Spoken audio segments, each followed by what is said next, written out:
All right, I'm just going to load it up this way. Let me know if you can see me and if you can hear me. I'm having some connection issues if you guys haven't noticed. Uh Regretting accepting the update offer from OBS that I figured, "Oh yeah, why not update? That'll be good. Get the latest version." Nope, it screwed something up and I'm technically illiterate as you guys know. So that is unfortunate, but if we have people rolling in here, we'll try this one more time. Like the stream if you can. I don't even have the chat available. Asher, what's going on? Let me know if you can hear me and see me. This could be a failed endeavor tonight. Um, Corn, what's up, man? We'll see. We'll see if I'm streaming tonight or not. We'll see if it works. I have no rhyme or reason. Um, I think my equipment is trash. I am going to have to invest in a legitimate computer setup, and that's just going to be the way that it is. But I would love to be able to still talk some Cardinals baseball with you guys tonight. So I'm just kind of sitting here biding my time, honestly. I'd say retweet it, but I'm not even going to tweet the stream out again just yet. You can like this stream, though. Corn can hear me. Asher can hear me. That's good. I might go into... Maybe it's... I don't know. I can't even articulate what it could be. But get your Cardinals questions and thoughts in if you're so inclined. And I'm going to quickly head to Twitter and see what's up over there.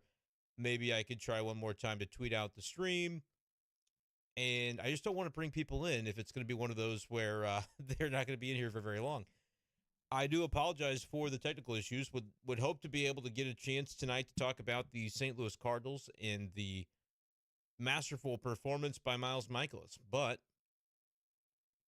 sometimes the internet and such has other plans for life. So let's see here.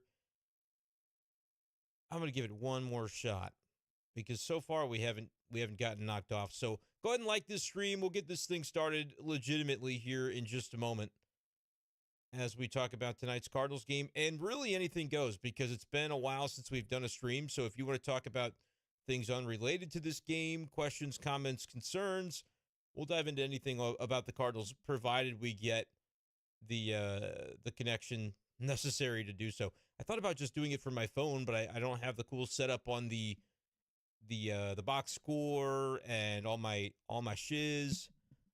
Do kids say shiz? I don't think that's a word. But I'm hoping to be able to just do it this way. So, Asher, that was, Miles Mikolas was fantastic. I don't know that it's the best I've ever seen, but it's the best he's been this year. If you're in here right now, guys, and you can hear me and the connection's going okay, go ahead and like the stream on YouTube. And even I'm going to bump up the volume a little bit because I've had some people say they can't hear me in these videos, which I'd never known. But I'm going to give it a try. Okay, we haven't completely collapsed and fallen apart. Connor, every time you say we back, it ends up very much not being back. But we haven't collapsed yet, so I'm going to tweet out the link, and I'm going to say we might be back pending another potential disaster. Like, I have no reason to know it was dropping frames, it was doing all this stuff, and for the moment, knock on wood, it isn't. I've been delaying tweeting this back out, but like this stream, let's get it up to 10 likes. I'm going to tweet this out, and then we're just going to start right up because I don't want to delay it any further. Appreciate you guys for being with me as we approach midnight in the Central Time Zone. One more try, and we'll be good to go.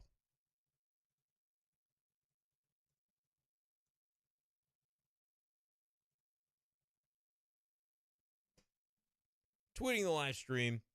Okay. I think we're going to give it a shot here. Let me make sure my native laptop stream is going. We are back tentatively indeed. Okay. It's safe now for you guys to get your Cardinals questions and thoughts in. We can talk Jordan Walker. We can talk the game tonight. We can talk whether you do or you don't want to hear excuses about 19 games in 19 days. Anything goes. Just let me know by commenting and subscribe to the channel in order to be able to comment. It'll be like a 60-second delay, and then you can get all of your wildest dreams, or at least your Cardinals thoughts, in on the stream. But I'm going to kick it off in 3, 2, 1. What's going on, everyone, and welcome in to this edition. That's so bad. I've never done that. I'm actually going to completely redo that since I'm going to actually record this for Spotify. So one more shot. 1, 2, 3. Or is it 3, 2, 1? 3, 2, 1. What's going on, everyone? And welcome into this edition of Be Shafe Daily Live. As tonight we're talking about a Cardinals winner 2-1 over the Royals. It comes in the 19th game in 19 days as the Cardinals have finally earned themselves a day off. They have been needing one. We have seen a precipitous decline in the offensive production from this team over the past week or so. And tonight, they probably would have lost another ball game, to be quite honest with you, if not for the masterful performance of Miles Mikolas, who is really starting to reestablish himself as the dude in this rotation. The Cardinals have been lacking that dude, that one guy that can just carry the team, put the team on his back, and get him a win. And tonight, Miles Mikolas basically did that. 8 innings, 10 strikeouts. He was phenomenal. Was up there just over 100 pitches after 8, which Ollie Marmol said, if he had been below 100, maybe we think a little more about sending him back out there for the 9th, especially after the Cardinals come up with that insurance run there in the bottom of the 8th. But ultimately, they decided to hold him off. And then actually, Miles said in the clubhouse after the game that on one of the very last sliders he threw of the night, he developed a little bit of a blister. And he said nothing that's going to impact him for the next start. But one of those things where I'm not saying he asked out of the game, but I think he and the team were on the same page about let's go ahead and go into this little respite the team has coming up, feeling good about things. And Mikolas was cool with maybe not pitching there in that 9th inning. And so he ends up, though, getting a job well done and helping the Cardinals to a win on a day where the offense just did not muster much against Zach Greinke. And it's a good thing they got what they did, though, because that insurance run against Aroldis Chapman, which I thought were some of the best at-bats the Cardinals as a team took all day when they faced Chapman there in the 8th inning. It was a good thing they got those at-bats kind of piled together and came up with an insurance run thanks to Nolan Gorman, a lefty facing one of the toughest lefties in baseball over the past dozen years or so. He ends up coming up with the sacrifice fly to score the second run of the game for the Cardinals, which ended up proving pretty important with Giovanni Gallegos having a little bit of a roller coaster in the 9th inning. For whatever reason, Gio has decided he wants to toe that line. He wants to walk right up to that line of potentially blowing a save. If he's got a run of cushion, lately it's been the case that he's going to use it. But the Stone Cold Killer, as I have begun to call him, comes up with the save, and the Cardinals win it 2-1 in a much-needed win. I did not want to be sending the tweet, right? The tweet, which is, sweeps aren't that hard, just play the Cardinals. It would have been a situation where I would have had to say, sweeps aren't that hard, just play the Cardinals, if the Cardinals had lost tonight, if Gio had blown that lead, if Mikolas hadn't been as good as Mikolas was. But none of that was a concern tonight as the Cardinals get the win. And so we're going to just dive right into the comments. And so subscribe to this channel, Brenden Schaeffer, St. Louis Cardinals writer on YouTube, in order to have access to the daily Cardinals content that I plan to provide, that we've provided for the most part over the last 2 months, minus a couple of days over the weekend there when we had your boy up trying to catch a fish at the farm over Memorial Day weekend. I caught one fish the entire weekend. I call that a win. If you know how bad I am at fishing, you would understand. But now we're back with daily content, and so subscribe to this channel and check me out on Spotify. The podcast is called Be Shafe Daily. This will just be a live version of it that we'll put on Spotify and Apple Podcasts if you just want an audio-only version. But the big deal about subscribing to the YouTube channel is the fact that I am closing in on 1,000 subscribers, and then all of the people who said, hey, why not do super chats, and why not do all these different things that YouTube allows you to do when you're in the creator program.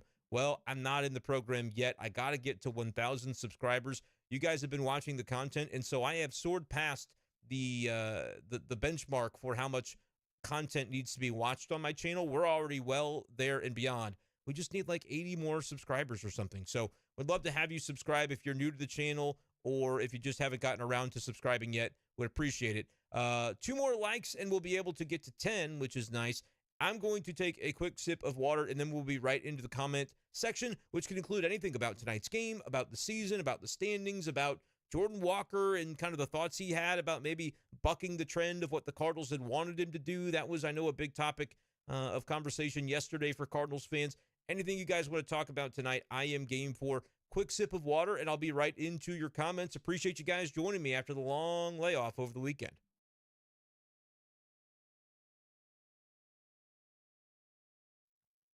All right, let's go ahead and jump right into the comments tonight. I'm hoping that YouTube doesn't screw me. Let's go. Asher, we are back. What's going on? Hello to Corn. He must have sensed something in the universe because he thought I might be streaming, and I am. This is my third attempt tonight. If you were a part of the first two attempts, I apologize for the delay and the issues with the stream. I don't know who to blame, but when I come up with the name of the person to blame, I will let you know who that is. The Oakland A's have defeated the juggernaut Atlanta Braves for the second night in a row. That would not have been on my bingo card. So well done to the A's. Esteury Ruiz is the guy from the A's that I'm a fan of. Could steal 80, 90, 100 bases if he continues to get on base at a decent clip. But other than that, the A's don't have much going on. So nice for them, I guess, Asher, that they're starting to win some games. Asher says it was easily the best Miles Mikolas performance he's ever seen. I would say it's not the best I've ever seen necessarily, but it's the best of the year, and it came for the Cardinals at a time where they absolutely needed him to shove, and him to shove for 8 innings. I mean, that he could have gone 6 or 7, and it's not that the bullpen didn't have some guys that were rested and would have been available, but do you really trust everybody in that bullpen right now? I think whether they could be available to pitch versus whether you really would be excited about seeing them out there, those might be two different conversations at this point in time, and it's not to diminish the contributions of anybody out there, but it's been a little bit of a rocky go for some. We know Ryan Helsley blowing a save over the weekend. We've seen Drew Verhagen kind of backslide from where he had been earlier in the season as a quality contributor. And so the Cardinals are definitely in a spot right now where they need an outing like they got from Miles Mikolas. And not only because you can kind of control what the starter does if the starter's good and you know that there's maybe not anything else you got to worry about. It's just that one guy you're relying upon to stay true to what he's been doing on the mound. But the offense just was not going to do much tonight. I thought about this driving in tonight, and I thought, are we about to get a pitcher's duel, a low-scoring game with Zach Greinke versus Miles Mikolas? Yeah, it sort of feels that way with where the Cardinals' offense is right now. They're worn down at the end of this 19 games in 19 days stretch.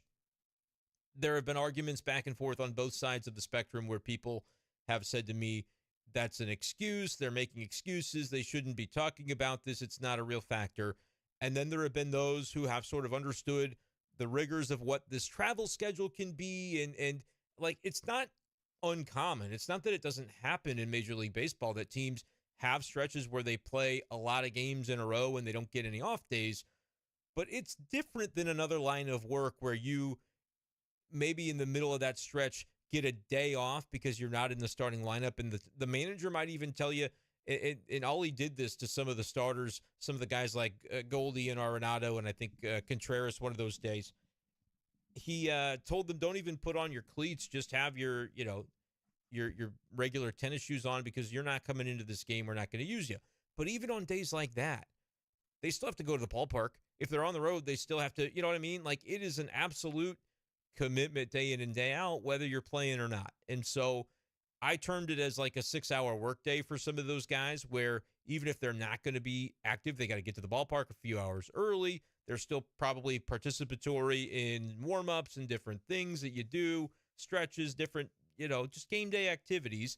And then you have to sit through the game. And depending on if it's a dome you're playing at or you're playing outdoors, now the weather begins to heat up. Like, we don't need to throw a pity party for these guys. We don't need to act like this is the hardest job in the world.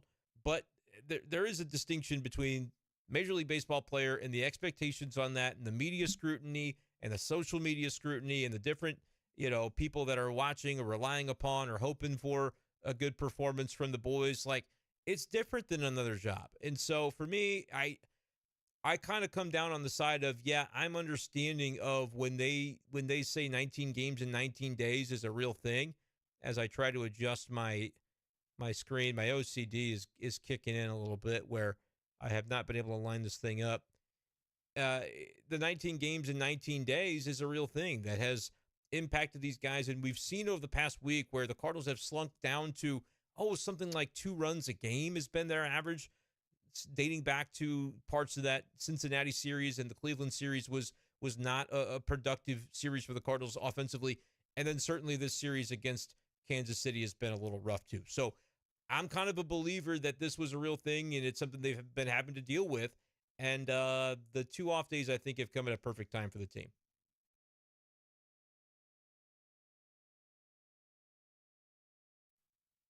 And so it was Miles Mikolas really that put the team on his back tonight to be able to have the game that they did. Uh, it easily could have gone another way without the offense really being able to do much and help out. So fortunate that you don't get swept by the Royals. Again, that would have been an ugly tweet to send. I am contractually obligated to send the sweeps aren't that hard tweets whenever the Cardinals are involved in one, good or bad. And so I did not want to have to be that guy tonight. And luckily, Miles Mikolas basically saved me from doing it. He was efficient in the zone, getting through 8, looked good, 10 strikeouts, and bounced back from a situation early on in this game where it could have gone the other way.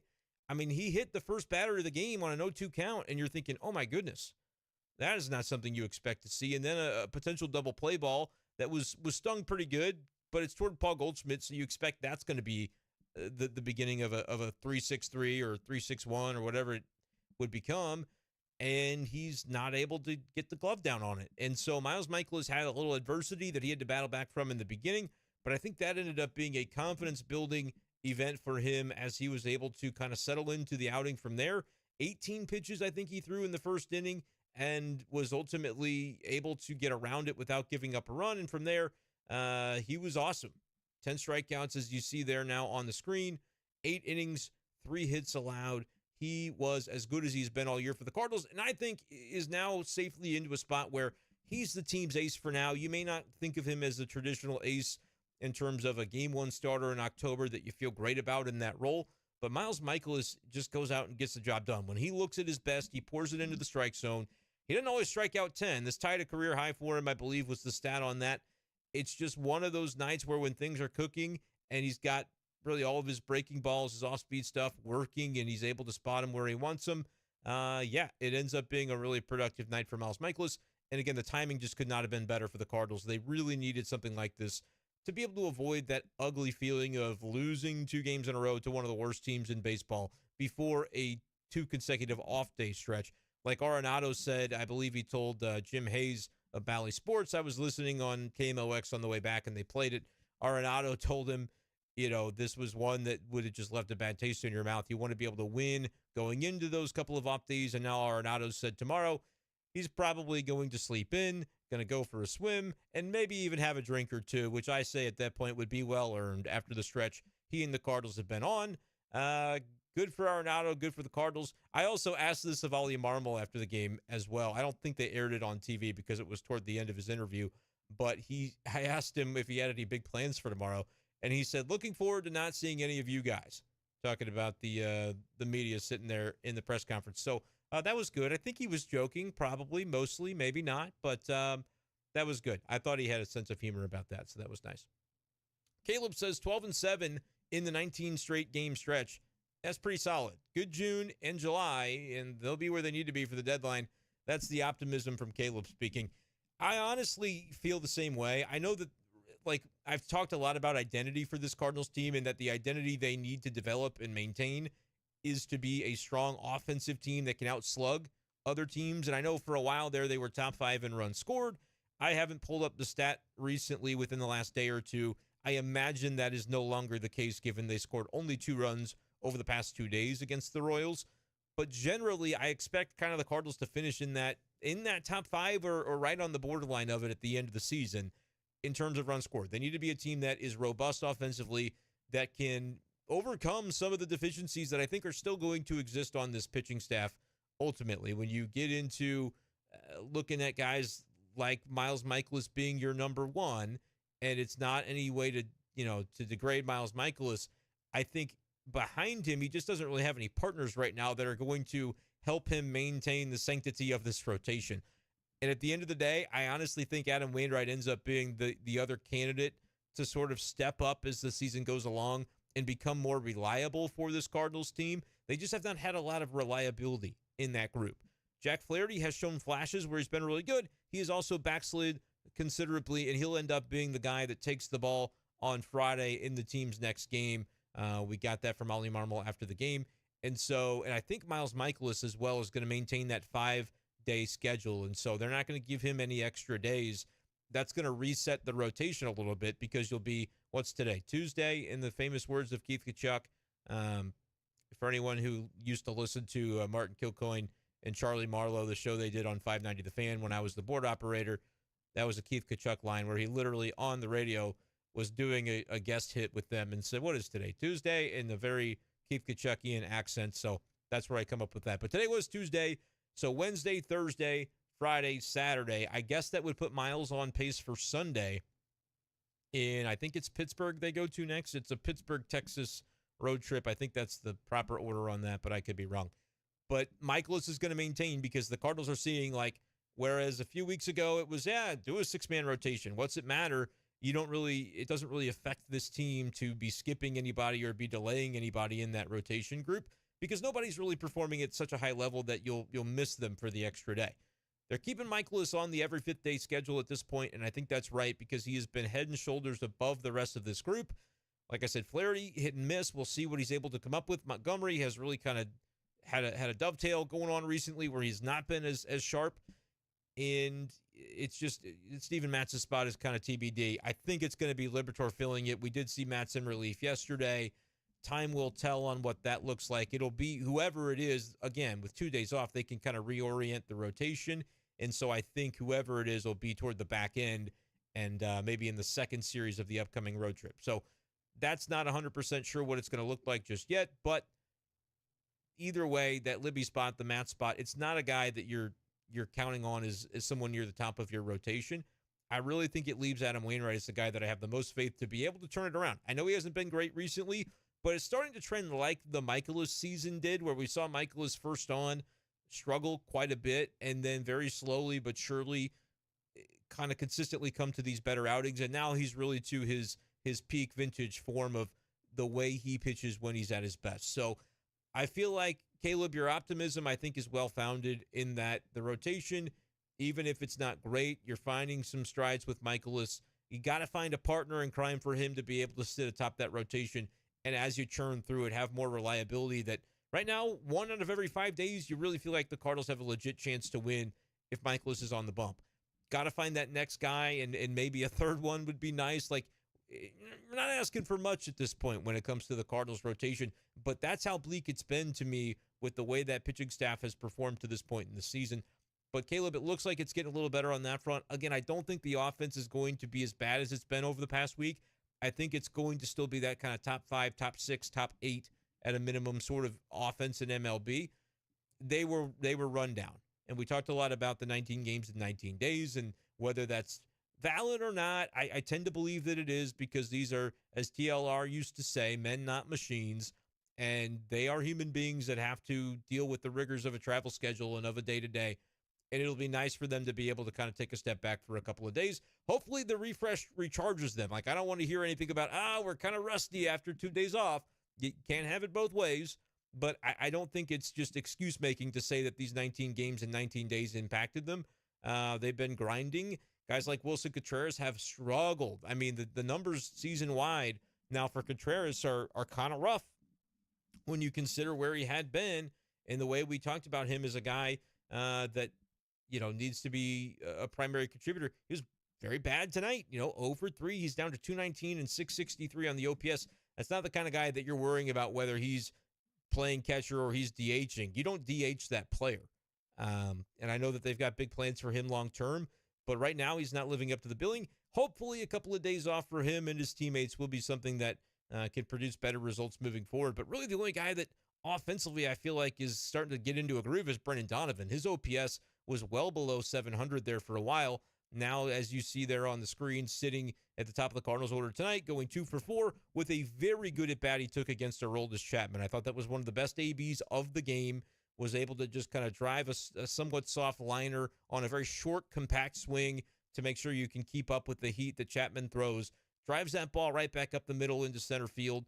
Tommy Edman was not able to score from second on the play. He stole second base, by the way. I always talk about how he demands the second bag, Tommy 2 bags, and all that good stuff. He stole that base without Chapman even throwing the pitch. It was on a pickoff attempt, and he took off anyway. and it was just a weird developing play with Witt at shortstop at second base, and Edman was able to slide in there, but couldn't score on the Donovan hit. Scores on a Nolan Gorman sacrifice fly against Aroldis Chapman. Did you ever think that Aroldis Chapman v. Nolan Gorman would be a matchup that you don't mind if you're the St. Louis Cardinals? He's not a guy that coming into the season we really felt like, or even in the first month or so, month and a half, got into mid-May, things started to change, but he just wasn't getting opportunities against lefties and hadn't really gotten a hit against lefties the first 6 weeks or so of the season. And now I think I asked Ollie about this, and he agreed with the premise tonight, that it's really a sign of Nolan Gorman just becoming a more complete player, and that ascension has really taken place. And you've seen him now as an everyday guy for the Cardinals. No hits tonight for Gorman, but the big RBI, it wasn't to go-ahead Gorman because they already had the lead, but that ended up being a crucial RBI in the game after Gio gives one up in the ninth inning. So really well done by Gorman to take that AB. I was just impressed all the way around with some of the late game at-bats that were taken. Really, against Zach Greinke, this was just a game that was flying by. I still think it was like a 2-hour, 19-minute game. And against Greinke, the Cardinals just could not get anything done offensively. Arenado had a really nice swing, double into the gap to score Goldschmidt from first base, which ended up being the big swing of this game before the things that happened there in the eighth inning. Greinke, though, just 5 innings, but did not give up a run to the Cardinals on 6 strikeouts. And then they were able to get to the reliever Hernandez there in the 6th inning. That's just Goldschmidt getting himself on base and Arenado driving a ball. Cardinals needed their studs to be studs, if only for a moment, and those guys were able to do it. But I love the at-bats against Chapman. That's just not something that you really have seen too much. It's been since 2011 since the Cardinals have scored a run, or it might have been an earned run. But in either case, against Aroldis Chapman, we were talking the folks on the media waiting for Ollie Marmol's press conference to begin tonight. We're talking about how, where was Katie Woo? Where was Daniel Guerrero? Brenden Schaeffer was a senior in high school at the time. Like, I was not even dreaming of this world and being able to talk with you guys about Cardinals baseball. So that's great. But that was a dozen years ago that the Cardinals last scored an earned run against Chapman. So that ends up being a very key run in this game. And for an offense that has just been very dormant over the last few days, to come up with a couple of key ABs there, it's almost like they knew they were going to need them. And rather than not, just kind of saying, we got that 1-0 lead, let's just let the bullpen or Mikolas go back out there for the ninth, whatever the case might be. Let's let them handle it, and we'll go home winners and get into the little mini vacay that we get coming up here. Can't do that. And the Cardinals, I think, recognize they can't, and so they grinded at bats against a tough customer in Aroldis Chapman. I know he's maybe not the guy that he used to be in terms of the lights-out closer, but he still had a very nice start to the season for Kansas City, and the Cardinals were able to get one off him tonight, and they ended up needing it for sure. So good to see there. Go ahead and like the stream. I'd love to get this up to 20 likes tonight. I know we're late. I know it's midnight. I know things did not go the way that I hoped they would.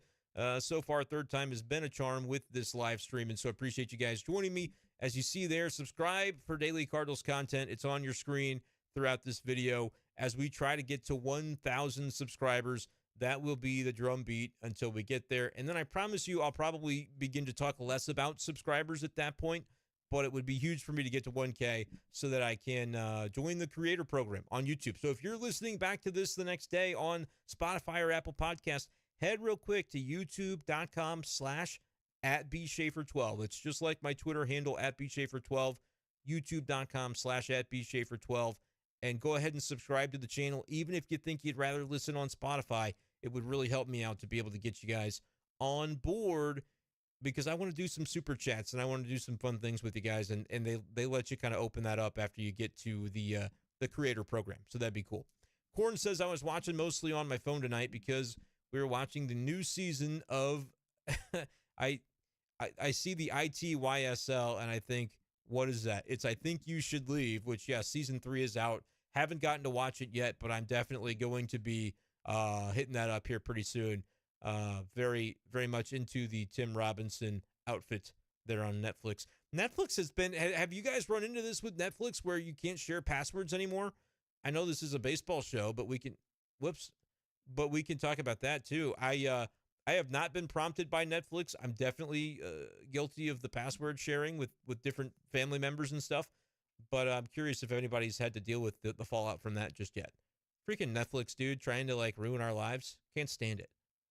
here I am, though, talking about like Netflix charging a monthly subscription, and I want to charge a subscription for Patreon. And it's a little disingenuous of me. I apologize. But Netflix should be allowed to do that. They got enough money. I'm just kidding. Allison, what's going on? Connor, we are indeed back tentatively. Hopefully this stream will hold up for us for the next 40 minutes or so. I don't want to stay up too late tonight since I got such a late start, but we'll get through the comment section as always. Don't worry about it. Allison asks, are the Cardinals sticking with a 5-man rotation? She asked another question. That question, the answer would be yes. They're going to a 5-man rotation. It will not maintain 6, and I had basically said or predicted that would be the case within the last couple of days. I think even before the long weekend, I sort of articulated my thoughts on that. It is kind of basically confirmed from Ollie Marmol tonight that that's what they're going to do. They're going to go back to a 5. It's not conceivable or sustainable to maintain a 6-man rotation because of what it does to the bullpen.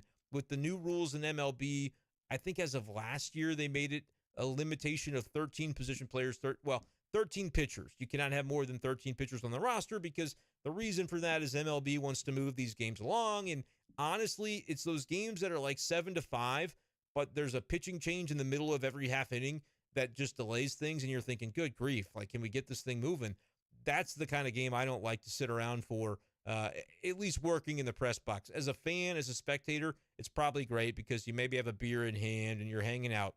But those games really do tend to drag a little bit. And so I don't mind MLB doing that. It's like, all right, you don't just need to specialize. The 3-batter minimum is another way they've been able to move that forward. And so I think that's a positive too. But they are indeed going back to a 5-man rotation because, Allison, I just don't think it's feasible to maintain the bullpen they have with those limitations. Only having 7 relievers makes life a lot more difficult. Now, the other question is Matz going to the bullpen, Liberatore as a starter? That's not something that's been confirmed yet. I think it's leaning that way. I've talked a lot on B-Shape Daily about how I think it should end up being that way. They did use Steven Matz in relief yesterday, but that's not going to preclude him from necessarily being able to rejoin the rotation if they decide they want to go that route. But they did seem to want to stay away from Liberatore over this Kansas City series, using him out of the bullpen because theoretically you could have thrown him out there today. Granted, Mikolas throwing 8 sort of negates that possibility, but I do think that they're sort of gearing themselves toward him in the rotation. But again, I don't know what their response is going to be after he gives up those 4 runs in the 5th inning of his start against Cleveland. Like, that wasn't a good indication of the way he had pitched that day, and I hope that he is rewarded for the way he had performed up until some weirdness in that inning, which I still maintain. Wouldn't have had Arenado playing so far in on what could have been a double play ball that would have saved the Cardinals a lot of grief and maybe allowed them to win that game if that doesn't turn into a big crooked number against Liberatore in that 5th. But I digress. I think it should be Libby in the rotation and Matz to the bullpen. Steven Matz has a repertoire and his lefty-righty splits, and like everything about this situation, other than really his salary and his veteran experience, would scream, put him in the bullpen and actually maybe have a legitimate, genuine weapon in relief, not somebody that you are just straining to hope he gets you through 5 innings in the rotation. It just makes so much sense to switch it. Is that to say that Liberatore is going to be just an excellent answer to the rotation? No, it's not necessarily the case at all that he would be. But I do believe there's a better chance of that happening than of Matz coming back to the rotation and suddenly just being a different guy and fixing things. Like, realistically, to me, I just don't buy that that's what's going to end up happening for Steven Matz. So for me, it would make the most sense for the Cardinals to go ahead and just keep him where he is in the bullpen, where he looked like he had made some strides already in the way that he performed on Monday. So we'll see if that ends up being the case, but that would be my plan. If you've listened to the content, which I know Allison has, Steven Matz to the bullpen, and then Liberatore, give him 7, 8, 9 starts, which kind of coincides with leading right up to the trade deadline. And if then you realize by then Liberatore's not the answer, then you can make a move and kind of know going into July 31st what you need. A lot of people want to see pitchers at the deadline, and I agree they may need to add a starter, maybe 2, depending on how injuries shape up between now and then at the trade deadline. But I have talked a lot, and maybe more than is necessary, because at the end of the day, winning is what needs to matter, and so they can make any decisions necessary to get them closer to a winning record and to a winning season. But I have talked a lot about, I don't know who you replace in the rotation, but I think I think that I'm always approaching that from like the team perspective and saying I realistically don't know who the Cardinals would replace if they continued to struggle. But I guess the answer by July could feel a lot differently, right? If another 6 weeks pass and somebody is really struggling, even if that somebody is Wainwright, like that would be a conversation in 6 weeks or so. But I don't feel like with the veterans you have in the rotation, I don't feel like any of them are destined to necessarily be on the chopping block within the next couple of starts, other than Matt's due to the nature of his season so far. You've at least seen the glimpses, right, from everybody else.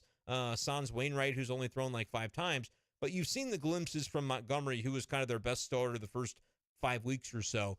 You've seen glimpses certainly from Jack Flaherty, maybe not as many as you'd like to have seen, but you've seen them. And then Miles Mikolas is now, pitching like that dude. You have never even seen the glimpse that can tell you Steven Matz can be elite in this rotation, not since he joined the Cardinals. And so for me, that's where the distinction lies with him.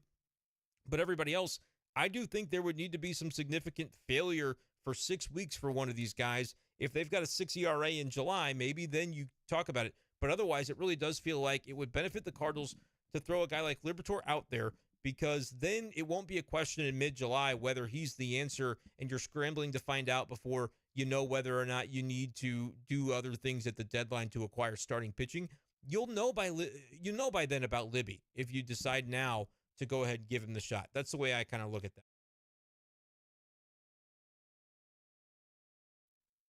And I really do think that could be something that benefits the Cardinals to just get that look from him. So we'll see.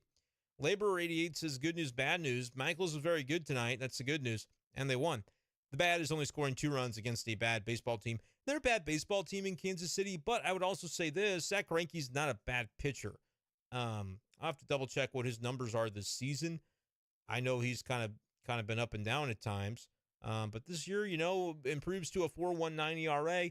It wasn't surprising to me that this offense, with where they've been recently, they're grinding. They're at the end of their rope a little bit when it comes to rest days and things of that nature.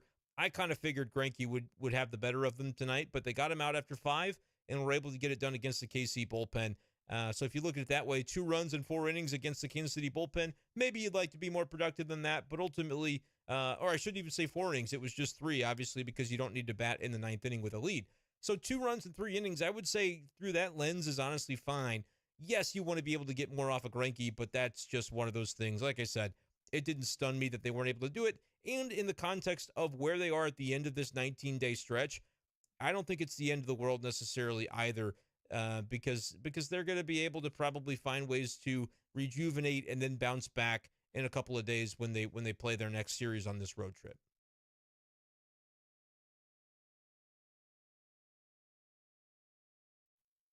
So I don't think it's the end of the world that the offense struggles tonight. I think it ends up being fine. The Grave of Einstein says, wait, I thought Mo got you. Got me? No, Mo didn't get me. Where would he even, what would he even have a reason to get me? I'm not, I get it called, a homer and all these things. So I don't think John Mozeliak is after me.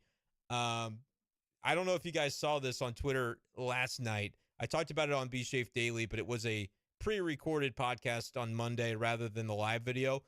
But I got a comment on Twitter, and I'll repeat some of it. But basically, the guy said, I had that picture I took of Adam Wainwright doing his warm-ups, and because I was recording with Matt Pauley for KMOX, I was on KMOX last night, woot woot. But we recorded something before the game so that he could play it during the post-game show, the Sports Open Line show. And a lot of good stuff from that. I don't know if KMOX posts those, but it was a fun conversation with Matt. So if I might try to find out from Matt if that's something that y'all could listen back to and direct you to it by tweeting that out or something if it's out there somewhere.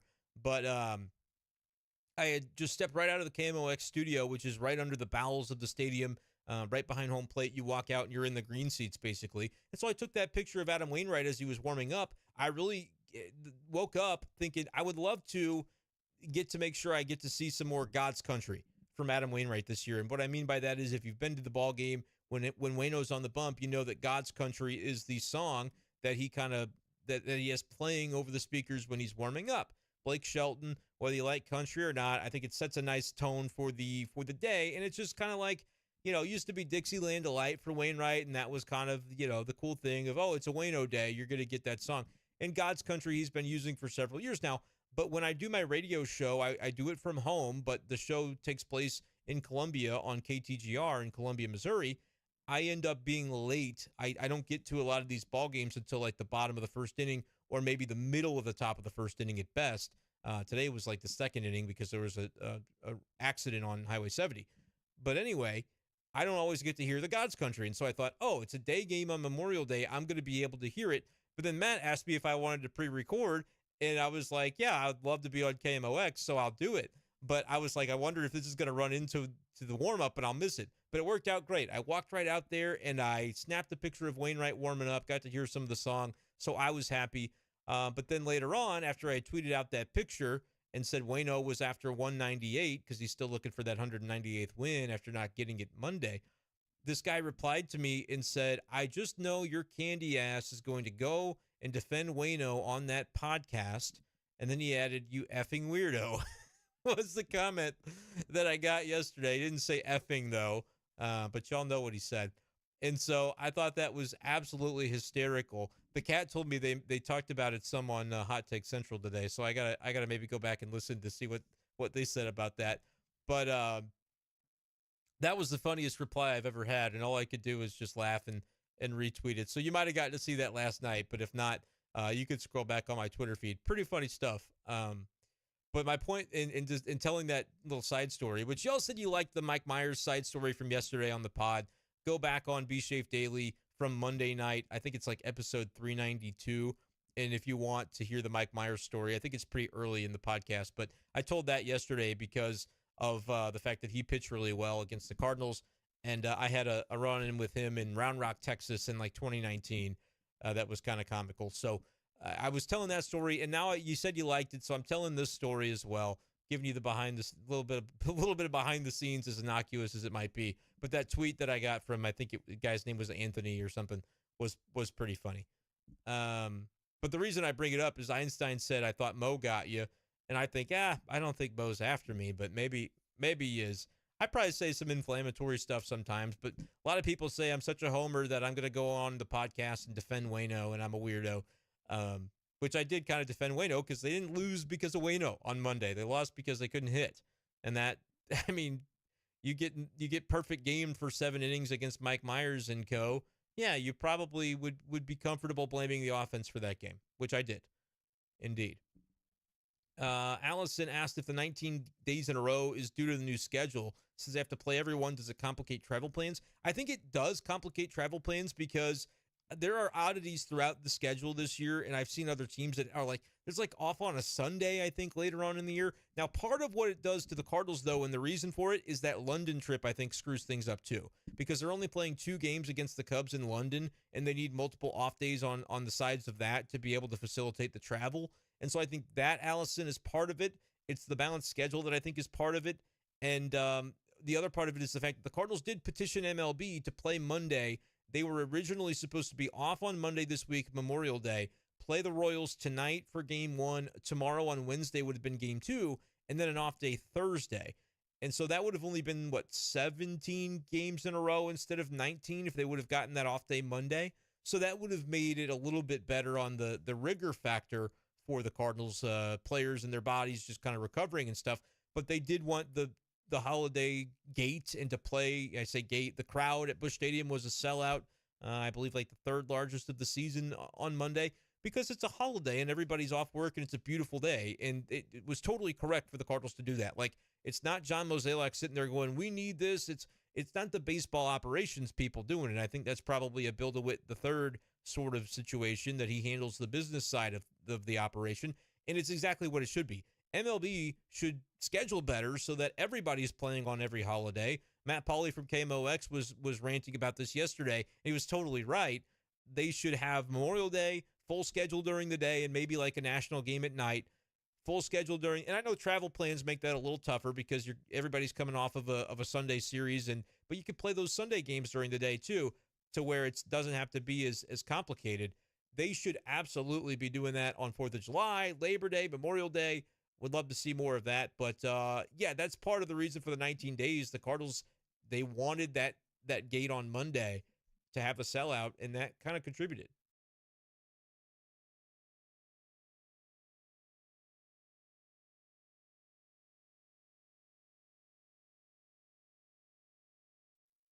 Not that that was like the whole reason that they were worn down. They've been kind of clearly worn down, I think, over the past week. And part of that is just, the 19 games. Part of it is just those stretches in the season happen, and they kind of ran into one on that road trip for sure. And I thought it was interesting. I heard this from Arenado as well post game. They aired it on KMOX. I don't know if Arenado. I didn't stay around to see if Arenado talked in the clubhouse. I left after Mikolas, but it may have just been like a one-on-one that Jim was able to get while Ollie Marmol talks. But I heard Arenado. Just give me 1 second. Sorry.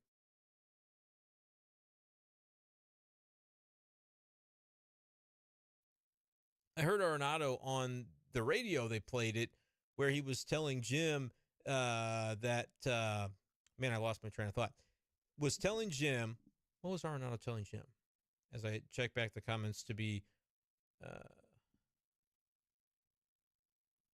he said that coming off of the night game in Boston. Sorry about that. The Sunday night game in Boston was where he really felt like it started to kind of wear on guys, and then they came into that homestand where they got to play the Brewers and the Dodgers, which are two contending teams. He said that the adrenaline was going for those series, and so that was nice to be playing those good teams. But when they went into Cincinnati, he's not to say like it's because the Reds are bad, but it's like they just didn't feel like the same energy. And in a ballpark where they've got like 9,000 showing up to the games maybe every night, you can understand that in Cincy. So I think that was part of it too. They kind of hit a wall where they played a bad team in a bad environment, and their energy did not match where they had been on the previous homestand, which I thought was interesting to hear from Arenado. He said, I don't know if that was why, but he did sort of mention that, speculating maybe that was a little bit what was going on there, which I thought was interesting to hear. Connor says that 19-19 is tough on the boys. Anyone who disagrees is dreaming. They're clearly gassed. Glad for some much-needed rest. Yep, I couldn't agree more with that. And Mikolas finally has the ERA under 4. Let's frickin' go, says Einstein. And, yeah, he's down to 3.75, which, again, I think 2 podcasts ago, 2 Mikolas starts ago, I said that's kind of where I kind of figured he would end up being, back below 4 before long. And, yeah, to be at 3.75 now is incredible where he was. That's a good point from Korn. Allison wants an update on Walker and a prediction on when they'll bring him back up. So maybe we talk a little bit about what he had to say on, what day was this? This was Monday, I think, that a lot of this came out, where he was in Memphis and was talking to some media and had said, and this was a video that got like a million views on Twitter from Matt Infield, who is a TV reporter down in Memphis. He tweeted this out, and Walker was talking about the fact that he basically, when he got to AAA, the Cardinals wanted him to put the ball in the air more, and we all have talked about this, and that was kind of his goal to get rid of the ground ball rate that had been so high and start hitting more line drives, hitting the ball in the air with launch angle. And he basically said that he had to kind of, he didn't say he was abandoning it, but he had to stop really thinking about all that in the batter's box and just try to get back to what he does. He says, I'm not really doing that anymore. It was kind of a dismissive way of saying it, and so it caught a lot of attention where people are saying, Jordan Walker is just, showing the Cardinals the middle finger by saying, I'm not going to do it that way. I think ultimately it sounded more bombastic, and I wrote about this for KMOV. I haven't tweeted out the article yet because I just finished it up and got it posted right before today's game time. But go check that out, KMOV.com/sports, if you want to hear more or read more. I know y'all support me by watching the content. Writing is one of my main gigs, BBWA and the like. So I appreciate when you read the content as well that I write for KMOV. But the deal with Walker was he kind of sounded like he was flying in the face of what the Cardinals had wanted him to do in terms of launch angle and getting, that's what they kind of, the edict was when they sent him out, was work on these things. And so to hear that he basically says, I'm not really doing that, was kind of jarring. And a lot of Cardinals fans said, it's another example. The organization just can't develop this talent and they don't know what they're doing. I feel like it's more in Daniel Guerrero that writes for STL Today and covers the minors for those guys, had a good article kind of talking about this situation with Walker, but giving better context about what he is working on with the hitting coaches in Memphis. And it's about kind of getting out in front of the ball a little bit more.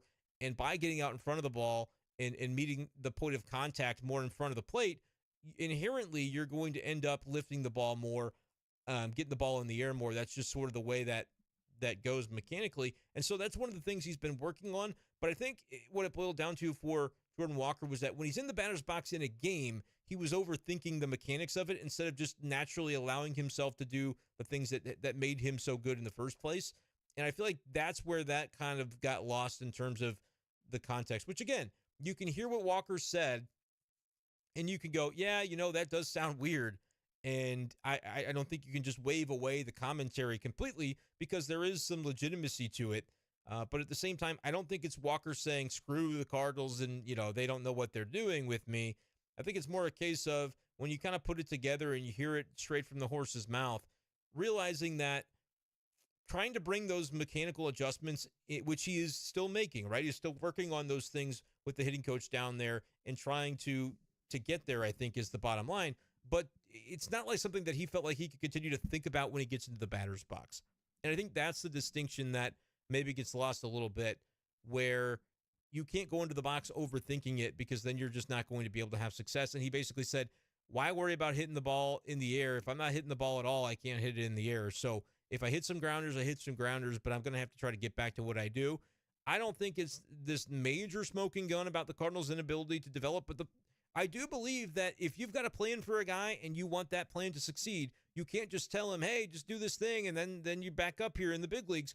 You have to have the player development staff to be able to guide that 20-year-old, now 21-year-old player into being able to have that type of success and see through the plan that you have put out there for him. So I do think it's a little bit of a mixed bag.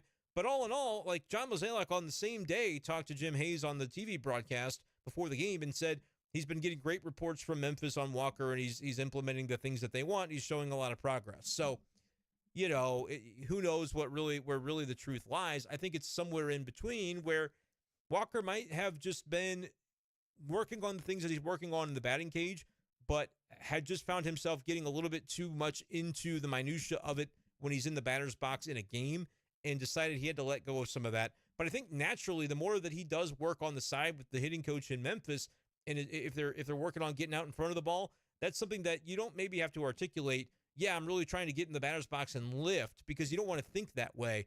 But the mechanical thing then becomes instinct once you do it enough and you get the repetition. And I think that's where Jordan Walker is getting to where he's going to be able to have the success that he needs to have. He's a top prospect in MLB for a reason. I think he's going to be back in the month of June. That is my prediction, and it could be earlier than that. Well, not earlier than that. We're basically into June now. It could be a very quick kind of turnaround for Jordan Walker if he continues to have success, and if this Cardinals outfield continues to be in a spot where they need bodies. Like, they started two infielders in the outfield tonight. Tommy Edmonds started in center, Donovan started in right, and Burleson was the left fielder. Like, you want those bats in your lineup. Donnie has been hitting the ball a lot better recently. Like I mentioned, the numbers are beginning to come up for him. Tommy Edman has been a solid contributor offensively. You want his bat in the lineup. Keep an eye on Paul DeJong. That, he's starting to slip to where we're only a few games away from, I think, asking questions again about whether or not Paul DeJong being a daily player needs to be the case anymore, because they were satisfied with Tommy Edman coming into the season being their shortstop. I think he needs some reps at shortstop, to be honest, to kind of maintain that position in case Paul DeJong falls off the face of the earth again, which is not maybe fair to say, but based on historical precedent, we have seen it too many times to go, it's impossible. He's solved and it's going to be all hunky-dory. It's not automatically the case that it's going to be for Paul DeJong. 0 for 3 tonight, down to 806 on the OPS.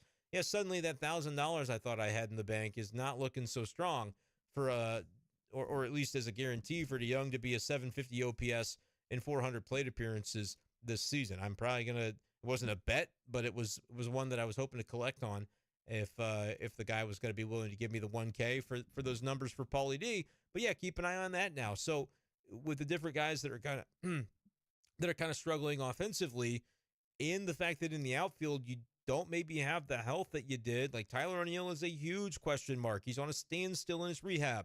Don't expect to see him soon. And he could be traded before ever playing another game for the Cardinals. I don't think that's an impossibility at this point. I'm not saying I'm rooting for that, but I'm just reading tea leaves, and I feel like the team would love to have him back, but they're basically saying we don't know when he thinks he can be back. And Mozeliak described some of that to the Cat as well on Monday's TV broadcast. They've got to have him feel confident in the back that he can go.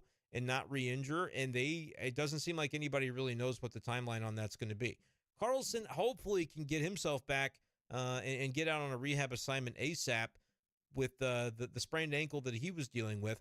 But in that outfield, it's okay to have these infielders starting out there because they're athletic enough. They're both Gold Glovers, and Donnie doing it at a utility spot, and so they can get the job done. But I just don't. I think at a certain point you look at it and you go, we do have the top prospect in all of baseball that's an outfielder. Maybe we just bring that guy up. Like if you're the Cardinals, I think that has to be a thought process and a consideration. And I don't worry about really what his numbers are at Memphis, but it sounds like they want to see some sustained success from Jordan Walker before bringing him up. I don't think we get to Brenden Schaeffer turning 29 years old on July 1st without Jordan Walker already being on the team. I think within the next month, he makes it back. That's my prediction. Contreras looks rough at the plate right now. Corn, you're 100% right. He does. Needs the off day. Needs it. Needs the second off day. Needs it. And you can't DH him right now with the way he's hitting either. Like you could just give him some days off. That's totally fine. Because they're going to need him long term. They're going to need him offensively. You hate to see the production where it is in year one of a 5-year contract right now, but that's the case. And we'll see what ends up happening. But Connor adds that he looks lost, so we'll see. Yeah, I agree, man. It hasn't looked good at all from Contreras.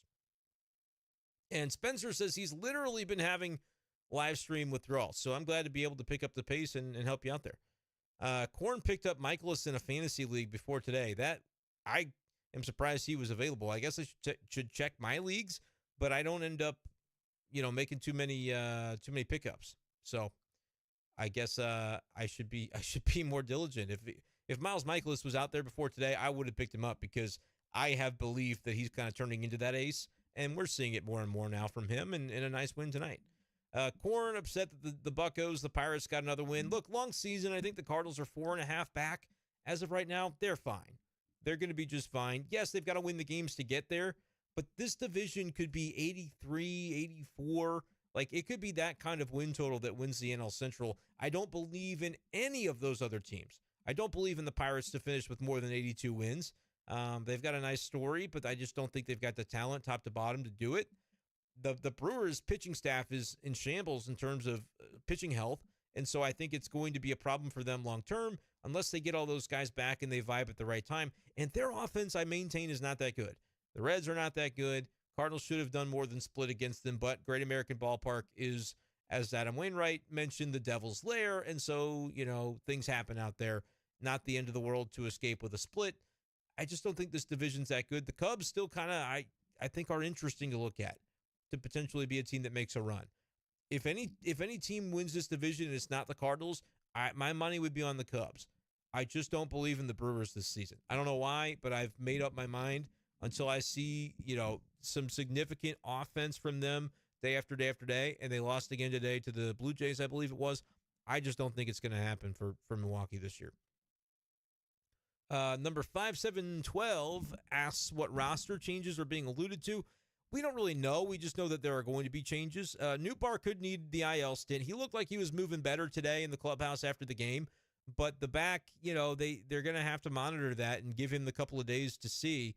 They can go retroactive to Monday on the IL stint, but I don't know if he's going to need it or not. And if he does, I think Walker could be the move that comes back the other way. I know defensively that doesn't make sense because you're not going to have Jordan Walker play center field, but you need some pop out of that outfield. You need some guys that can have some upside for you with all the injuries that have happened. And so I think making Walker be the guy in right field, and then you can play Edman in center. Like, I think that's something they could do for a little while if Mercado's bat is not substantial enough to put in there daily. And he's really kind of struggled defensively as well. It's been a shame kind of to see Oscar have a rough week or so after looking like a spark plug.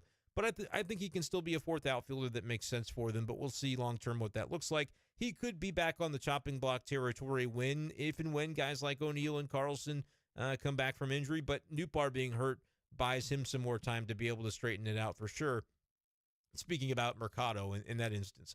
Other moves, though, I mean, we're talking still about the rotation, whether it's Liberatore or Matz, but I don't know if a roster move would be required if Liberatore is the answer. If the answer is Matz back in the rotation, they could send Libby back out because I don't think he should be a reliever. I think you need him available for when a pitcher injury happens or whatever the case might be there. you're going to need him and want him in the rotation at some point. That point should be now, but we don't really know for sure whether the Cardinals will see it that way. I think they do, but again, we just won't know until we know. And they have more time to make that kind of decision. I guess maybe not, because you're going to need one of those lefties in the bullpen. Like, I figured they could just wait it out because that fifth starter is not going to be needed until early next week. But at the same time, you got to know I have an 8-man bullpen going into that first week, first game of the weekend series.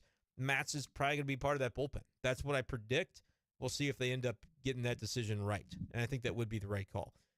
24 likes. If we can get up to 30 likes, I would appreciate that. And if you're watching this live stream on a replay on Wednesday, still go ahead and like the YouTube stream.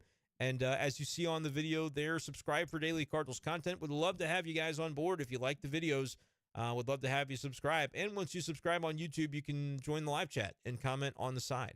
So appreciate you guys for being here. Allison's getting caught up on the Patreon stuff, and she says it's amazing content. Can't wait to see what you do next, and loving the insight. Allison is one of the best fans out there.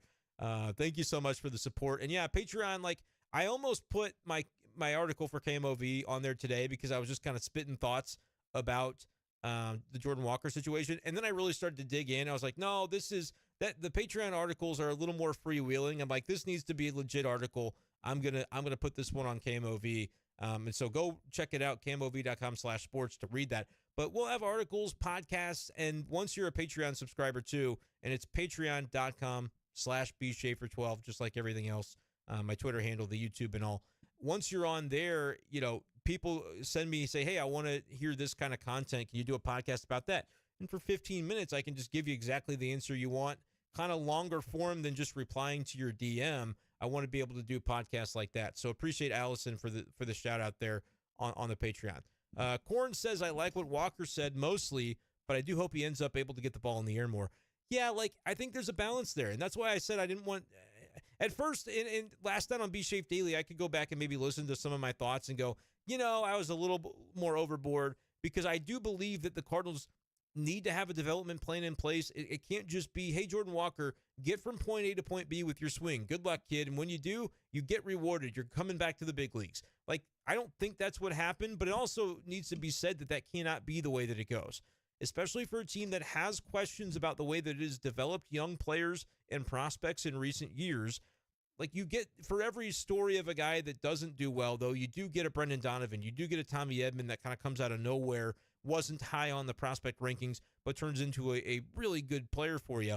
But they've had their prospects like Dylan Carlson, maybe hasn't reached his potential. There are cases like that where you go, man, I just wish the Cardinals could develop these guys and turn them into the superstars, homegrown, that they so desperately desire. They have stars on this team, but they've traded for them. They've signed them. It's not been a lot of homegrown.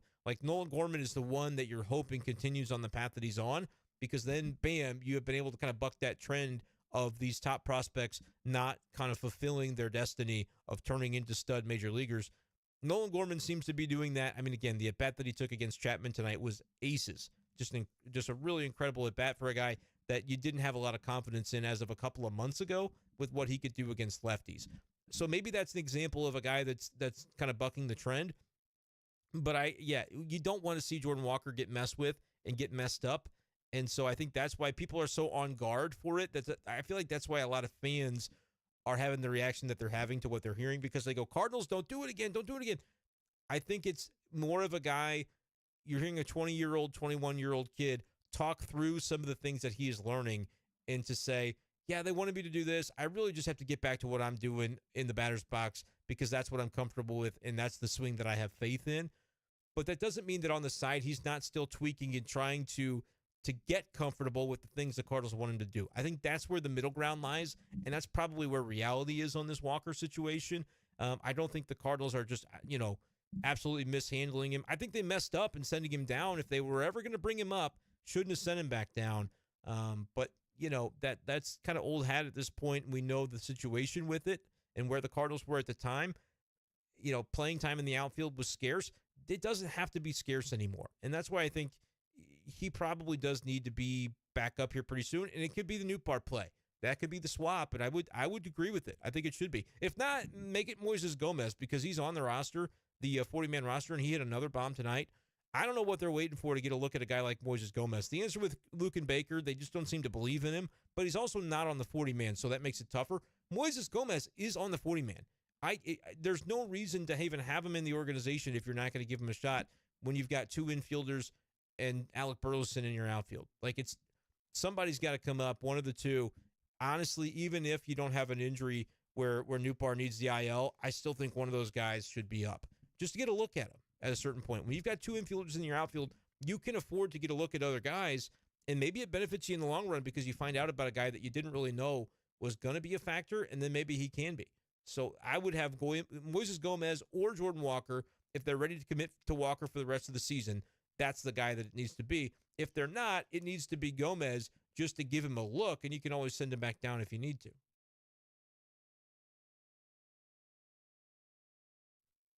So I'll be curious to see whether the Cardinals end up doing anything like that.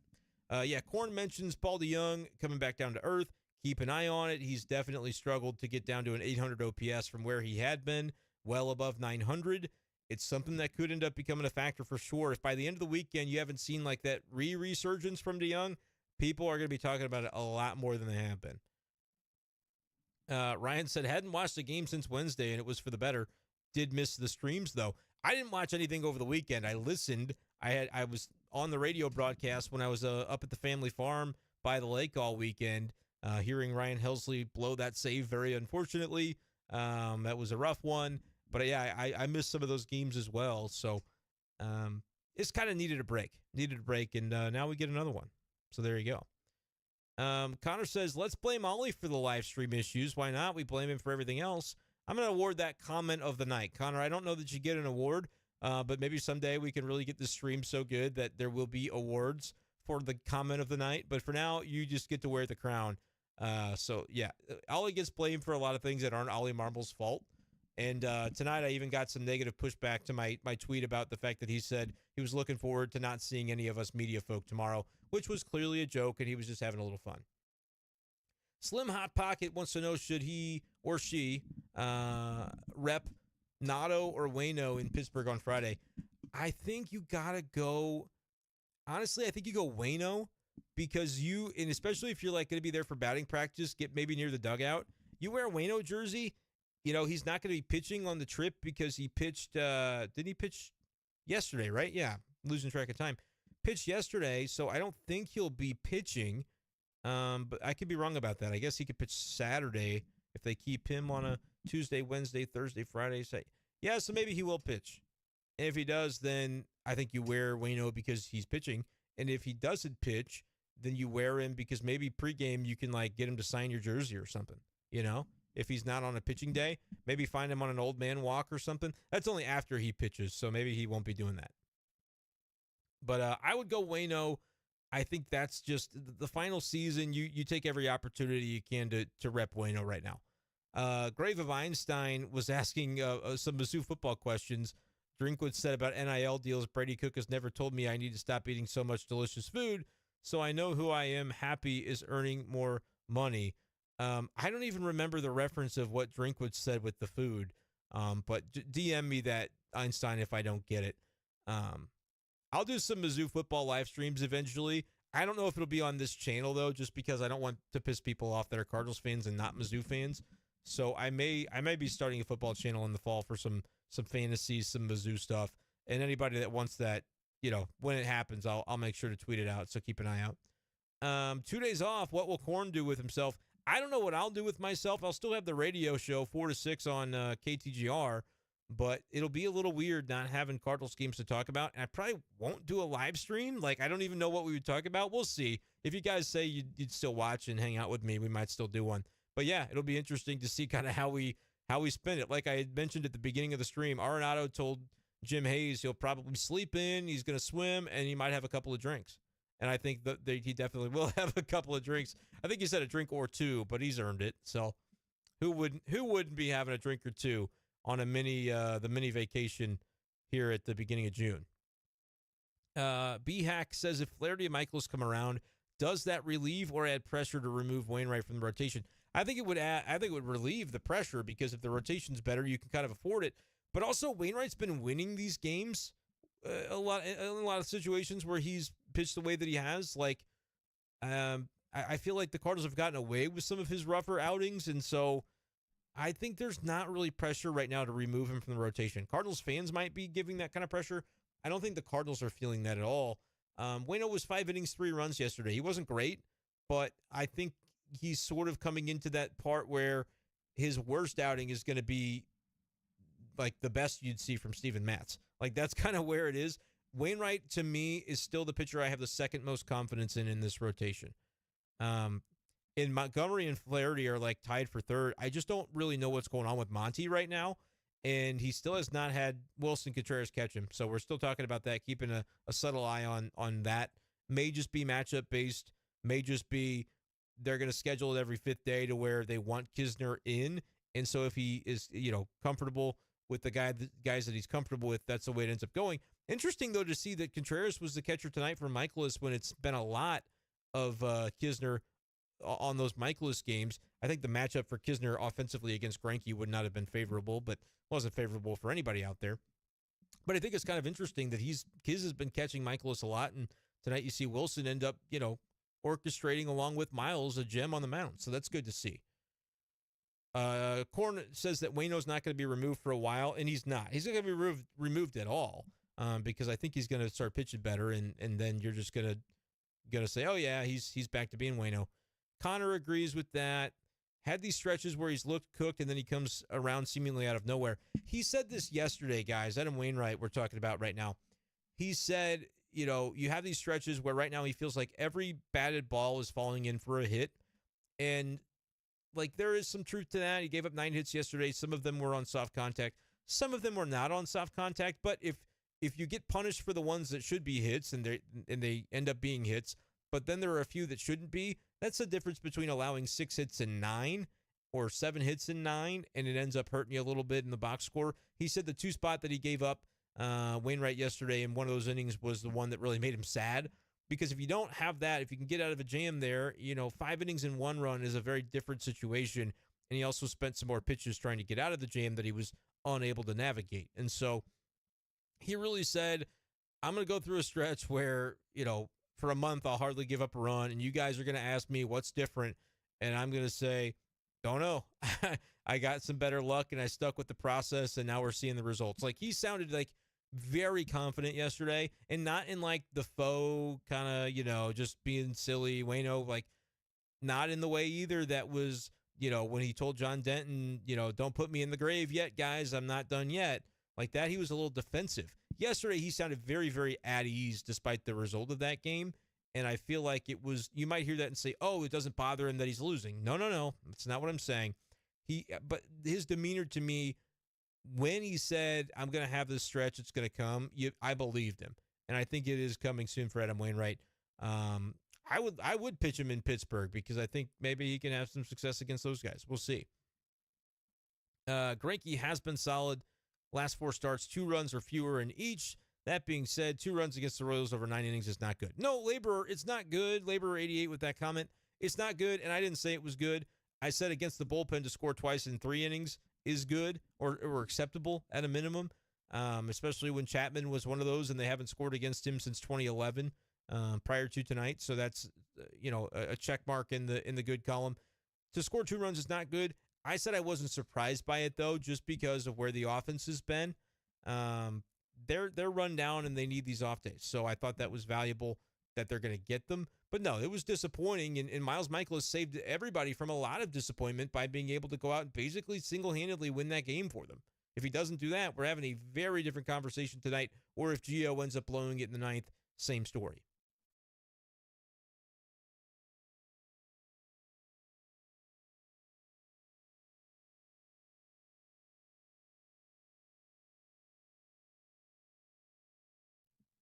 So, no, the fact that they were able to get the win despite not having a good offensive game is kind of my takeaway. 2 runs in 18 innings against the Royals is even worse than just 2 today. Yeah. Ben wants to know what moves, and welcome in, Ben. What moves do I see in the next 48 hours? I might see a Newt Bar IL, which would then maybe lead to a Moises Gomez or a Jordan Walker if you're lucky. If they're ready to commit to him for the rest of the year, that's the way you go with it. If they're not ready to do that, I think it needs to be Moises Gomez. Those would be the moves I'd be looking at. If Newt does not need the IL, I don't know that they make a lot of moves on the position player side. But for the love of all that is holy, and it's nothing against the guy, but bring somebody up for Trace Pereira. They don't use the third catcher. It would be beneficial to have another bat that you can use with some thump in it. If they don't want to bring up Luke and Baker, whatever. But I just, at a certain point, I think they need to be willing to find some room for somebody else on this active roster. It's crazy to me that they're holding that third catcher spot basically hostage when they do not use it on a regular basis. So that would be the other move I'd be looking for. And then we get some determination on Libby versus Matz in the rotation spot. And the fallout of that could be if Libby doesn't get chosen for that spot, does he go back down? Those are kinds of the questions that we're looking at, Ben. But I appreciate your comment. Probably nothing tomorrow. I don't think you'll see a single move tomorrow unless strategically it benefits them to officially IL Newt Bar on the first of the 2 off days. But I think on the second of the 2 off days, when it gets to that 3-day maximum of retroactiving the IL stint, then you might see the moves start to pile in. But we'll see. They can do it whenever they want to, or they can wait a little bit because they don't play till Friday. And Connor agrees, get rid of the third catcher at a bare minimum. Yeah. Again, it's nothing against Pereira. It's the role. I speak in terms of identifying and evaluating this team from a role perspective. I'm not saying that Pereira is a bad player. We just don't see him. And so I just don't think it's worth having him around. He doesn't bring a bunch of a thump off the bench, and you're going to be reluctant to use your third catcher as an offensive force anyway in a pinch hitter spot or what have you. Just go ahead, especially right now where it doesn't look like Contreras is a sensible DH option with the way he's performing offensively. Can you just go ahead and get them another bat? That would be the way to do it. Korn is sick of hearing about the third catcher. It's ridiculous they've kept him up this long. It is, and it does boggle the mind. According to Connor, he's right. B-Hack agrees. The whole catcher saga has been a nightmare I did not see coming. Yeah, I didn't see it coming to this extent, and it really is weird. So, I don't know, man. I don't know. Pereira has been collecting that major league money. Like, I feel great for Trace Pereira. Like, just getting that per diem, getting that daily, that daily salary. I mean, that's great. That's a great life to be leading. And so good for him, but I think for the Cardinals, you could make better use of that roster spot at this point. The Grave of Einstein has been in the PST time zone for a bit. Makes it a lot better for the schedule for these streams. Yeah, when we're 12:40 a.m. in the Central time zone, he says, I am staring down the barrel of an 8:35 a.m. game this week versus the Pirates, though. Yeah, it's give and take, man. Give and take. Contreras flailing at the plate. He's in Javi Baez mode per Einstein. Hope the rest helps him in particular. Yep, he needs it. DeYoung, I think, is a guy that needs it. Those two are probably at the top of my list of guys that I'm glad are getting 2 days off now. Korn thought the Cardinals were screwed when they did not score Burleson from third with no outs. Yeah, I mean, it didn't feel like the kind of game where you could afford to have those things happen, but Mikolas was there, man. He was huge for this team tonight. And I think you can expect maybe not that every single time, but good Mikolas to be back. He's back. Ollie Marmol said, yeah, he's back. Like, it was very definitive, back to what he's capable of being and has been. So it's good for the Cardinals to have at least that one guy in the rotation because it hasn't been a ton of guys that they've been able to rely upon that for. Nate says, if Pereira's still on this roster the next game, I'm going to eat my cat. You damn well better not eat your cat. That is not something I support. I'm going to get shut down by PETA or something on this stream. I do not endorse that. Just so you know. Einstein says, was surprised when Goldie went home for the run, but I think he knew that it wasn't going to make it home if he stayed at third, so he rushed it. Yeah, dude, Goldie was hauling ass. I was watching him the whole way around the bases, and I could just tell, I'm like, this dude's not stopping because they need it so bad. Force him to make a throw. They kind of took a while getting the ball in, and so it worked. But, yeah, Goldie scoring from first. He's a good base runner. He's not a fast base runner, but he's a solid base runner, and he just knew he had to hustle for 270 feet to be able to get home. Like, you had to score on that play with the way the game had gone. Good for Arenado, though, to loft one over the left fielder's head. Like, they need their stars to be stars, and those guys contributed with that one play. It was a low-scoring game, but you still had those two guys making their mark with Goldie getting on base and then running the bases well, and Arenado driving in the run. That was huge. when the new season of I always forget the name of the show. I Think You Should Leave comes out, they crack down. It's a cash grab. Yeah, man, I can't believe that Netflix stuff. Steven, what's going on, man? The last few lean offensive games coupled with generally great pitching makes you wonder, is it just our fan base imagination that this team has a perennially hard time balancing defensive and offensive efforts game to game? Does every team go feast or famine as much as we do? That is such a great question, Steven, because it's been a common trope of Cardinals baseball the last few years that they are very feast or famine, whether it's offensive with pitching, like you mentioned, sometimes it's defense and base running that do or don't line up. I think it's probably the Cardinals go feast or famine more than some other teams, but it's the margin is not as significant as we make it out to be in our minds. That's what I would say. And like, here's the other thing that is another like maybe fan base driven or narrative driven. And like, I still don't know what to make of this. When we talk about the Cardinals starters only going 5 innings and they average, Mikolas just bumped it up. But earlier in the week, I looked it up. It was like 5.25 innings was the average start for the Cardinals this season. That ranked like toward the top half of MLB. It was like in the middle-ish, but toward the top half of the middle. It was closer to the top than it was the very bottom. And I was thinking that was weird because we really, watching this team every day, you feel that and go, this isn't sustainable. How much have we said that it's not sustainable to keep hanging the bullpen out to dry with as much ground as they've had to cover game by game? But like the Cardinals are getting more out of their rotation in terms of innings per game than a lot of teams in baseball, which just is like a sign of the times. But I refuse to like stop beating that drum because I think it's so important for this team to get those kinds of outings from their starters. They have 5 veterans basically on the pitching staff that should be able to do that, unless it's Libby that takes the Matt spot. Like, I think they should be held to a standard where they need to be in the top 10, even in an era where starting pitchers don't go as deep in the games. Like, you want to be a playoff team, you need to be in the top 10 in offensive production. You want to be a playoff team, it's the same thing with starting pitching. You need to have your guys going deep. And so I'm not ready to let them off the hook for that, even though it's maybe their relative rank compared to the rest of MLB teams is not as bad as we thought it would be. But, Steven, your question kind of reminded me of that because, yeah, we always talk about, so feast or famine. Maybe, but it's like a lot of teams probably go through some of that same stuff. So I think, as with many things, the answer is probably somewhere in between where we have 2 extremes, and it's usually the truth is somewhere in the middle.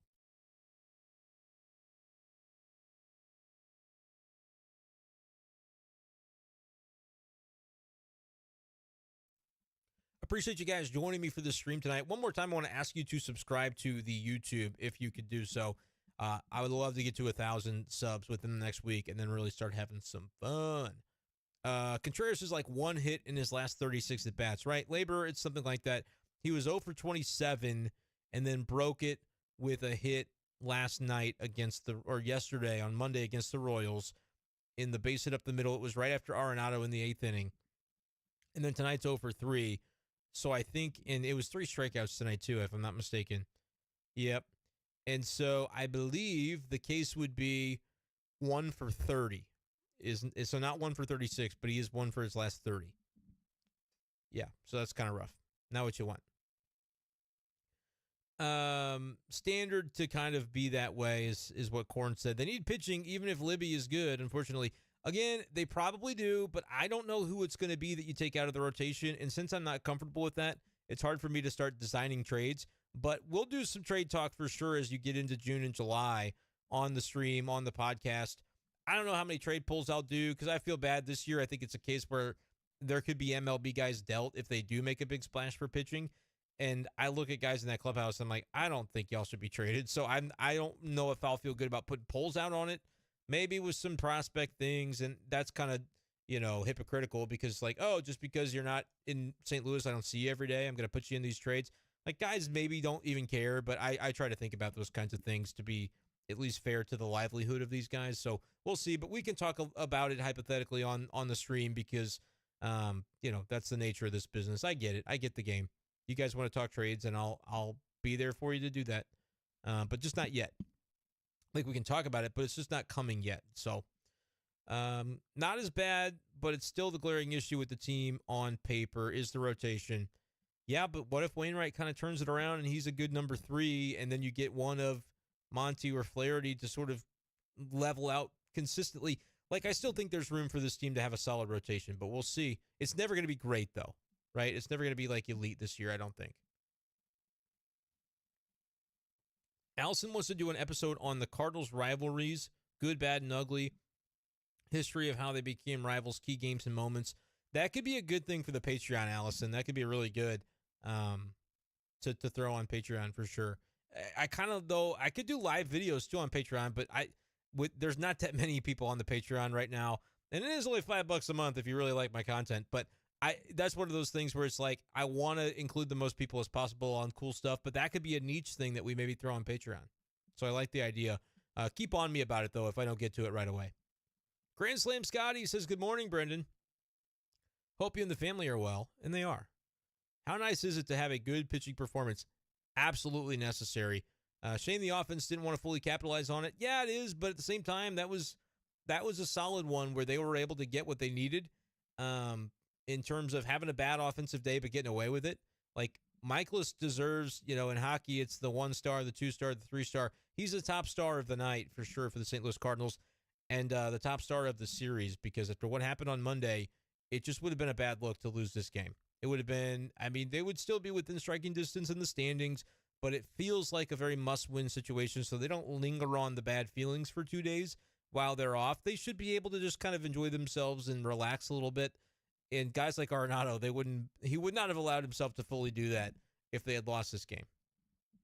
That's why he contributed, I think, with the big swing. Einstein wants to know chicken nuggets or chicken tenders. Depends on where from. Generally, tenders, probably, because they're larger. Like, I think about Chick-fil-A. I love the chicken nuggets there, but if you are getting bang for your buck, I think you order the tenders, unless you're just going with, like, the 100 count nugget tray, which for those who have followed me for a while know that I once attempted to eat the entire nugget tray at Chick-fil-A. I took it home with my buddy. We both got a 100 count nugget tray. I thought I could eat it all. I used to tell people that there was just no limit on how many I could eat. It was like eating air, and I had to eat my words instead because I only ate like 88 of them before I tapped out. But it depends on where it's from, honestly, is the answer to tenders or nuggets. One unknown prospect to keep an eye on is Victor Scott II. This is from Einstein. He's got 32 steals already. Good fielder. The bat isn't all that, but he hits pretty well, for average pretty well, which is what you want for a guy that steals bases. And think about this, like the batting average on balls in play across Major League Baseball is up right now with the rule changes and the shift banning and the pitch count, or I should say the pitch clock sort of speeding pitchers along. Guy like Victor Scott, if he can just be a decent average hitter, could be maybe what you wish Oscar Mercado would be, but like to another level. He's still pretty low down there in the system, but an interesting guy to keep an eye on for sure. As you mentioned, only in high A, but the guy may be him. It'd be nice. And sometimes those guys develop power too, and then you go, oh, he's a dude now. The league is in trouble. Yeah, it would be great to get that guy going. CJ, what's going on? Awesome win. Need to keep going, and agree with that. Nate does not have a cat, so he's not going to eat the cat, which is good. And number 5712 wants to know, do the Cardinals have any other outfielders aside from Walker they could realistically call up? Yeah, Moises Gomez would be the guy that I would say would make a lot of sense to call up. For one, he is on the 40-man roster. For two, he led the entire organization in home runs last year in the minors. I believe he might have led all of minor league baseball. Don't quote me on that, because I like to, as my partner on the big show likes to say, I like to lie on the radio. And this would be me lying on the live stream if, in fact, Moises did not lead all of MILB in homers last year. But I think he did. I think he might have. Pulling up his numbers now because I would love to be able to do this. Check this out. A little bit of this. Come on, computer. I swear, man, I got to get a new computer because all I want to do is just slide the Moises Gomez thing right into your screen so you'll be able to look at it. It shouldn't be that hard, but my computer runs so slow that it simply will not allow me to do it. Like, I'm completely frozen on my screen right now. I can't move any of my stuff, any of my tabs. It just won't let me move it. So, but Moises Gomez would be the guy that I would say realistically you could call him up because he's on the 40-man. He has a good bat to him. I think he's a little limited defensively. He's athletic. He's a very built gentleman. 778 is the OPS in Memphis this year. He had an 1106 OPS last year in Springfield, and then 882 when he got the call up to Memphis. So, starting to struggle a little bit more this year. I say struggle. I don't think that's a really fair way to phrase it.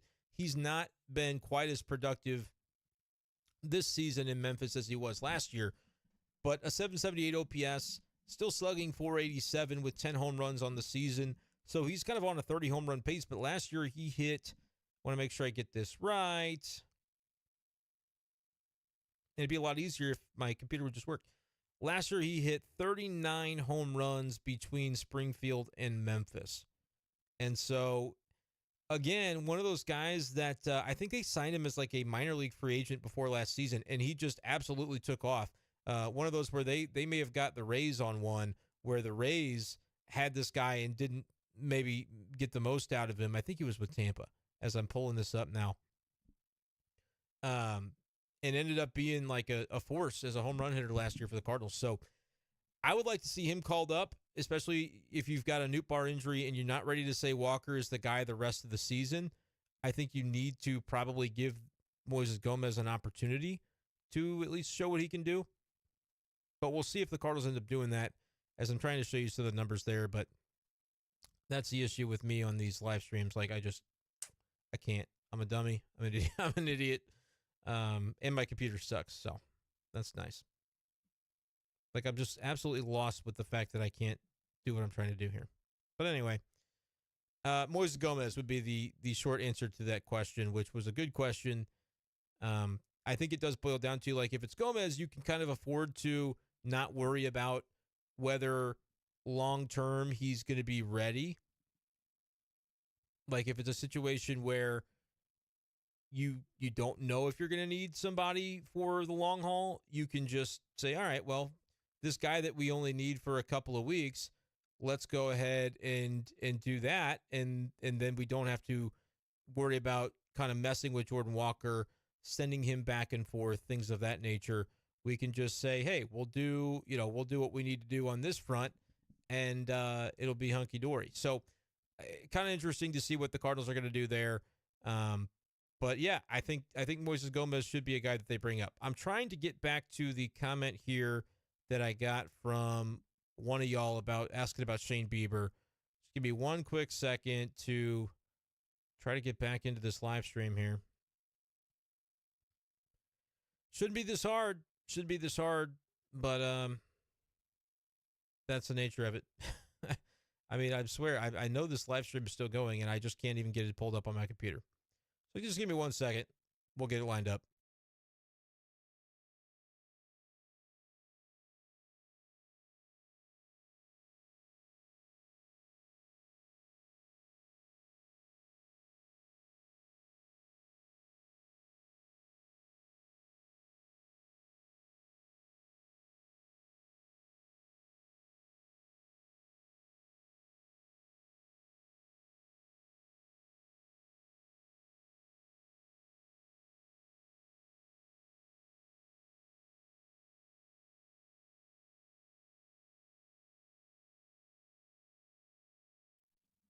All right, hopefully we didn't lose the stream here as I'm trying to get this thing figured out. CJ wanted to know, trade O'Neill for either Sale, Giolito, or Bieber. Need more starting depth. Listen, the O'Neill does not have trade value right now. You can maybe get a reliever for him. He is a 600 OPS hitter who is not healthy right now, who is having a hard time, finding even a timeline to get back on the field. His trade value is not Shane Bieber level. It is not Giolito level. It might be Chris Sale level, but that's only because the Red Sox owe him a bunch of money. But yeah, I'm not sure I'm just worried, CJ, that O'Neill is not going to get what you think he's going to get in terms of a trade. He's not going to bring in a big name. Maybe as part of a package, but again, you got to realize he's almost a free agent too. And so those tanking teams, unless they need an outfielder and they want to take a shot on upside, I just don't know what the value is going to be there. Feels weird to use Gomez over Yepes. Yeah, I don't know. Like Yepes does not have a position and has not really taken off with the bat. 679 OPS, 2 strikeouts tonight. He's losing favor because you're either going to hit or you're not if you're Juan Yepes, and if you don't, the Cardinals are going to probably find somebody that will. So, Allison says going to miss the live streams the next 2 off days. Enjoy the take on the team as the season continues. Good night. This teacher is out. Well, thank you for educating the next generation, Allison. I think I'm out as well. We are now to the end of the comment section. Appreciate you guys so much for joining me. Thank you for seeing it through after 3. We had 2 mishaps, and then finally this time the stream worked out for us. So hopefully, knock on wood, we keep having that good luck moving forward. As you see on the screen, subscribe for daily Cardinals content. Would love to have you guys subscribe before you head out of here. But thank you so much for listening and watching tonight's episode of Be Safe Daily Live. Anything you missed will be available on the replay on YouTube, youtube.com/@BeSchaeffer12. Subscribe, or if you're on Spotify or Apple Podcasts, it's another spot to be able to check things out as well. Make sure you're following on those avenues if you want audio only. We'll get out of here with this. Jake says the only thing about Walker that's better than what we have now is potential based on what we've seen so far. I mean, Walker had that 718 OPS, and he does have the potential to be a superstar. So they want to try to get that out of him the best that they can. B-Hack, cheers to you. Cheers to everybody that watched tonight. Thank you so much. Like the stream. Subscribe to the channel on your way out. And we'll talk to you next time on Be Safe Daily Live. Peace.